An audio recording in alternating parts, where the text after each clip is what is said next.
Welcome to the Smart Author Podcast, where you'll learn to publish ebooks with greater pride, professionalism, and success. I'm your host, Mark Coker. Let's get started.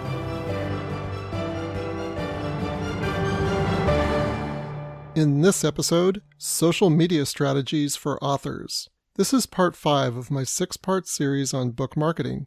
This series offers an audio serialization of the 2018 edition of the Smashwords Book Marketing Guide, which will be released in late January 2018. The serialization began with episode 10 of the Smart Author Podcast and will conclude with the episode after this, episode 15. This episode marks the start of Chapter 3, the new Deep Dives chapter in the 2018 edition of the Smashwords Book Marketing Guide. The Deep Dives section explores 3 in-depth topics. The first one is social media strategies for authors, which is what we're going to do right now. The second is how to work with beta readers. And the third is how to get free press coverage. Since episode 5 of the Smart Author Podcast already covered beta readers in depth, this audio serialization is going to skip that topic. Okay, let's jump in and start with Chapter 3. Social media strategies for authors, Twitter, Facebook, and LinkedIn. Social media is a foundational element of your book marketing strategy. 3 of the most popular social media platforms for authors are Twitter, Facebook, and LinkedIn. Facebook is great for reaching a general consumer audience, whereas LinkedIn is more of a business audience. Twitter's audience is a mix of both with a strong consumer leaning. Your audience is likely to use these services for different purposes. In prior editions of the Smashwords Book Marketing Guide, I listed these 3 separately within my checklist of marketing tips. For this new 2018 edition, I've consolidated my discussion of these 3 platforms into this one expanded, updated, and standalone section on social media. Good social media practices, like good marketing, are catalysts for book marketing success. In the 2017 Smashwords survey, which I covered in episode 7 of the Smart Author Podcast, we found our best-selling authors have a significantly higher social media participation rate than our poorest-selling authors. Many books have been written about each of these 3 social media platforms. In this space here, I'll give you an introductory overview of each within the context of book marketing. Social media intimidates a lot of authors. Once you learn how it works, you'll find it's not that scary. Many of us writers, and I include myself here, are naturally introverted. For us introverts, social media is a lot easier and comes more naturally than meeting strangers at a party. It's not necessary to engage in social media to become a bestseller. As I mentioned earlier, the reader word of mouth generated by your books will carry most of your marketing weight. But to the extent you do participate in social media, you'll find that it makes all of your marketing activities that much more impactful, and it can be a lot of fun. If you're new to social media, ease into it slowly. If you're not careful, it can become such a distraction that you lose valuable writing time. Here are some social media tips to get you started. Number 1, make it easy for readers to connect with you how and where they want to connect. Promote your social media addresses for Facebook, Twitter, LinkedIn, and others in your book and on your blog or website so fans can follow you. If you only start with 2 social media sites, start with Facebook and Twitter. These social media platforms allow readers to start forming a passive relationship with you. They're connecting with you because they're interested in your books and they want to hear your news. Number 2, you can use social media as an information broadcast tool, as a tool for conversational engagement with readers, or as a mix of both. It's your choice. Number 3, use social media to further your professional development. Social media is a great tool for research and knowledge building. You can receive direct feedback and ideas from your readers. You can track industry news and trends. This is my favorite use of social media. More on this below in my discussion about Twitter. Number 4, do it yourself. Don't hire others to write your social media posts. It's difficult for someone else to be you. You'll miss out on many of these benefits I just mentioned. Number 5, be authentic, to a point. If your authentic self is, in the words of Jonathan Maberry, a naturally cranky, snarky, sour-tempered pain in the ass, then I suggest you follow Jonathan's advice and keep that off of social media. Unless, of course, that's the brand you want to project. Number 6, only share what you're comfortable sharing. Some authors share everything, some share nothing. You do what's right for you. Number 7, unfriend those who drag you down. Readers and fellow authors can be kind, loving, agreeable, disagreeable, angry, abusive, or delusional. Protect yourself because your mental health and personal safety come first. All three of these social media platforms make it easy to block communications from anyone you find offensive or abusive. Now let's look at my three favorite social media platforms: Twitter, Facebook, and LinkedIn. I love these three services for different reasons. Let's look at them individually. We'll look at Twitter first. If you're not already a member of Twitter, drop everything and go join now. Well, do that after you listen to this episode of the podcast. Twitter is a micro-blogging site. It's like blogging, but you're restricted to posts of only 280 characters. Originally, the limit was 140 characters. Many people, when they first hear about Twitter, think it's the stupidest, most egomaniacal thing anyone could do with their time. This is what I thought too, before I saw the light. The critics are wrong. Give Twitter a chance and you'll discover it's a fantastic tool. After you open a free account at twitter.com, Twitter asks you the question, "What's happening?" Answer the question and you just tweeted your first tweet. To send messages to other Twitter users, you post @username. So that's the @ followed by the username of the Twitter user, like @MarkCoker. I'm telling all my friends they should publish at Smashwords. And if you do that, I'll see that message. Your friends, family, fans, and complete strangers can all follow your posts, which are called tweets in Twitter parlance. You can also follow other Twitter users by visiting their profile and clicking the follow button.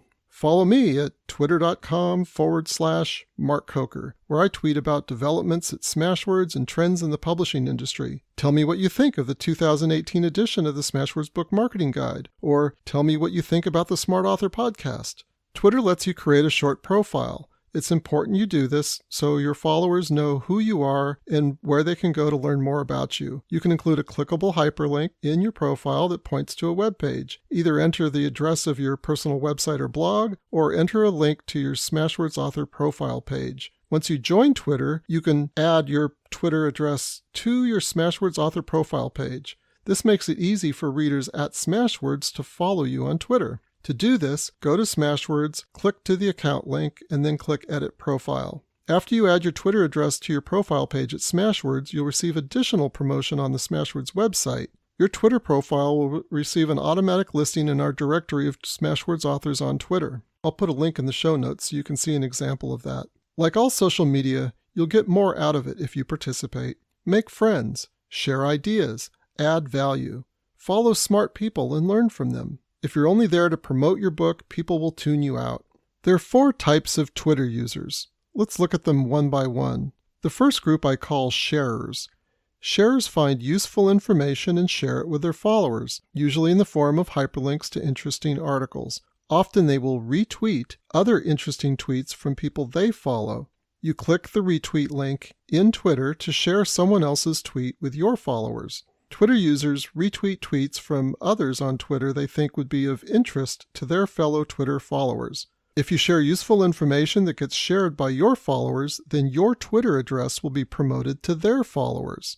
If your tweet is retweeted by someone with 10,000 followers, that's great exposure for your name and your brand. This is one of the ways you gain followers and build platform on Twitter.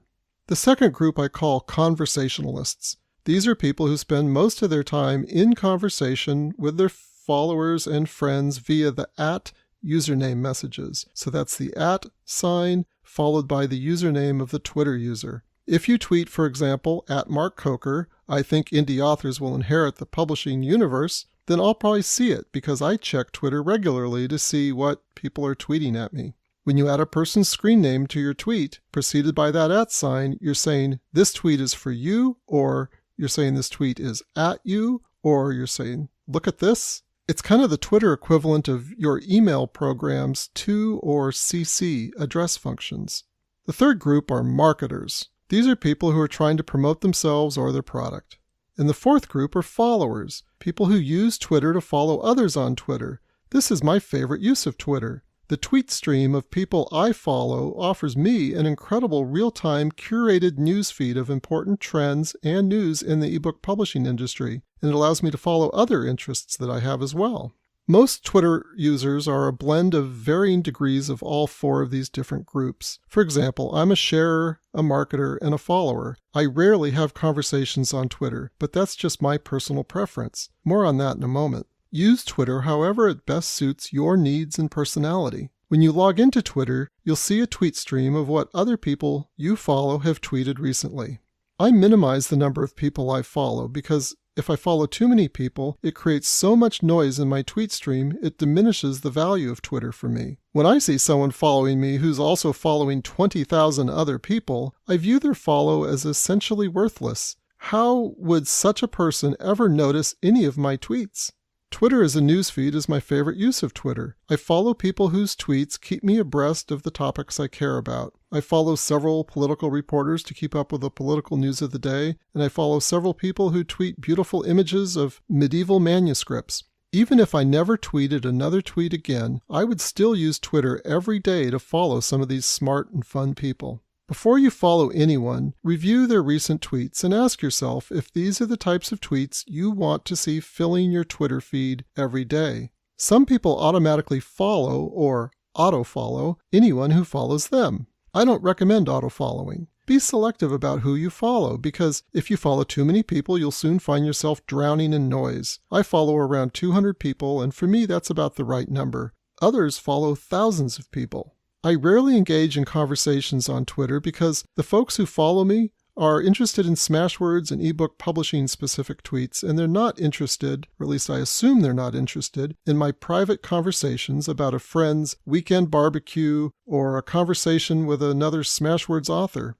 I also don't answer support inquiries publicly over Twitter because it's difficult for me to diagnose and solve an author's complex questions over Twitter. At Smashwords, we have an entire team of support professionals who are standing by to provide quality online support 5 days a week during normal business hours. And at the Smashwords site, we have a great FAQ that answers most common questions.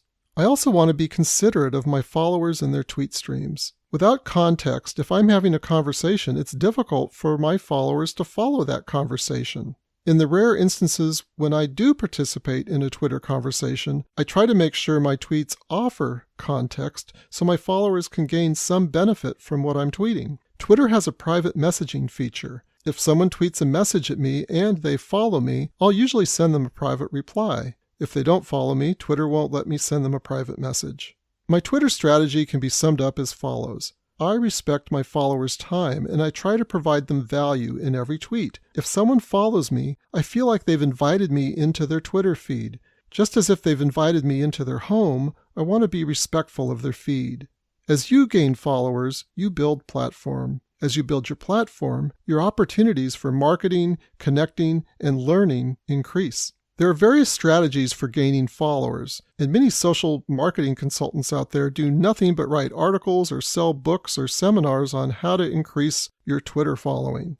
Read the articles, but maintain a healthy dose of skepticism. Many strategies are underhanded and will turn people off. For example, one strategy is what I call the bait and switch. These folks start following thousands of people in the hope that some percentage of them will auto-follow them back. If the people they're following don't auto-follow them back within a few days, they unfollow that person and move on to follow other people. Or, even if the person does follow them back, the bait and switcher unfollows them anyway. Don't play the bait and switch game. And don't feel offended if the people you follow don't follow you back.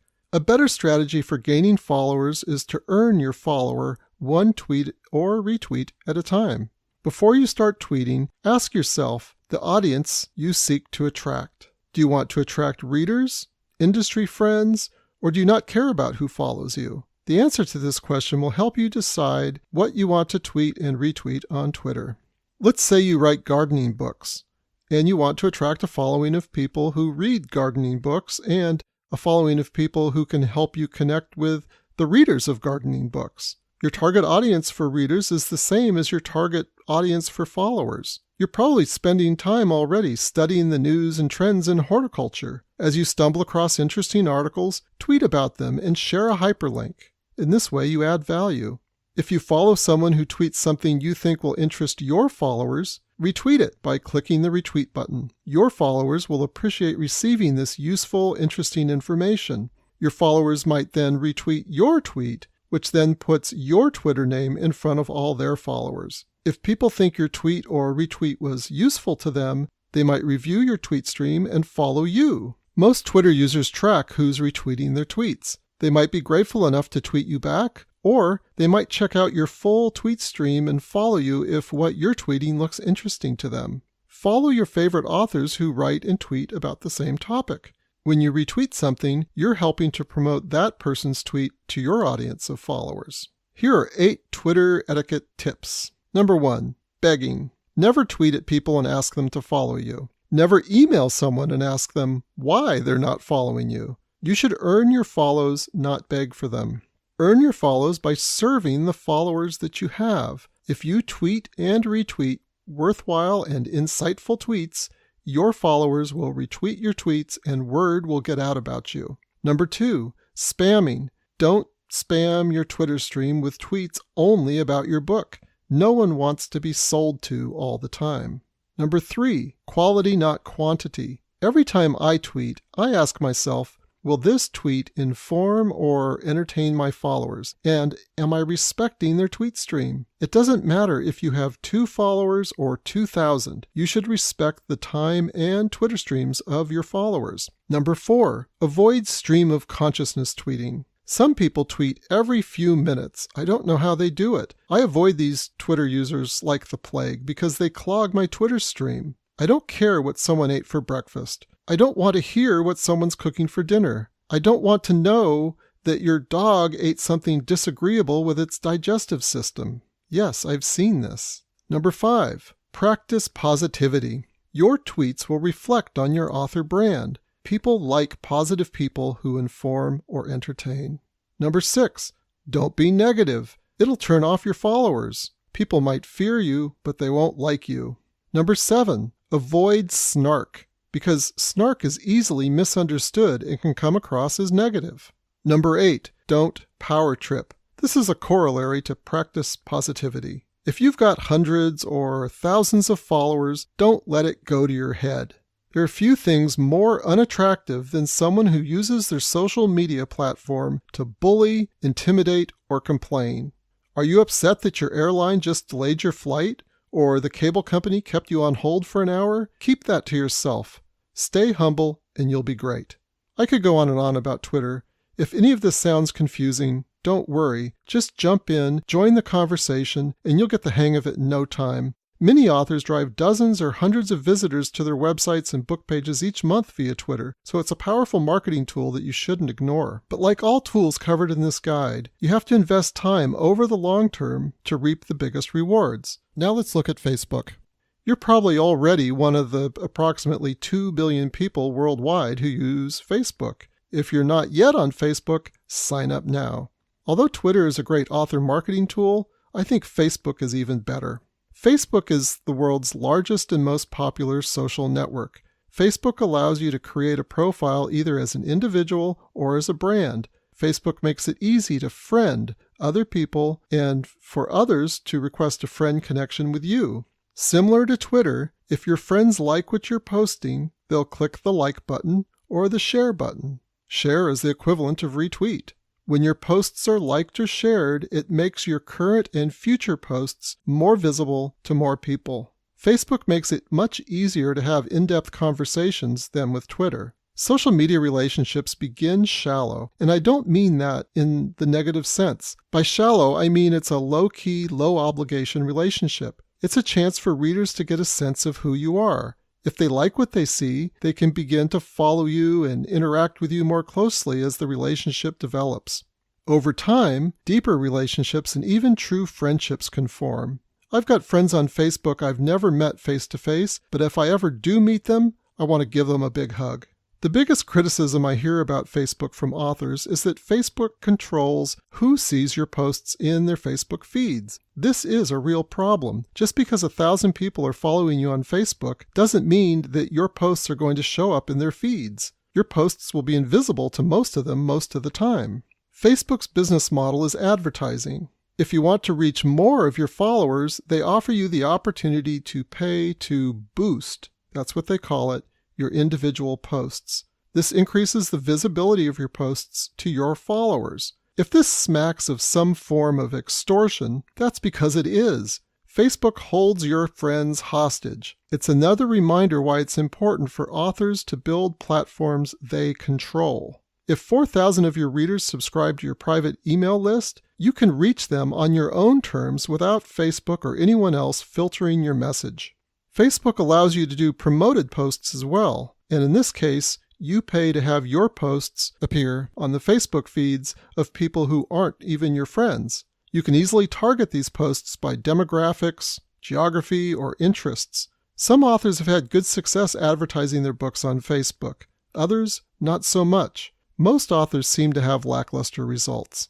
If you do try advertising on Facebook, don't spend hundreds or thousands of dollars right out of the gate. Instead, start small, such as with $20 experiments, to see what works and what doesn't. If you find an ad and a message where $1 invested yields more than $1 in results, then throw more dollars at it until it stops working for you. Define and measure your metrics of success. Do you measure your success by dollar sales, by downloads of free books, by likes or shares, or by brand exposure? You determine what matters most to you. There's a ton of great information out there on Facebook advertising. Since the main focus of the Smashwords Book Marketing Guide is on free marketing opportunities, I'll leave it to you to explore the paid options on your own.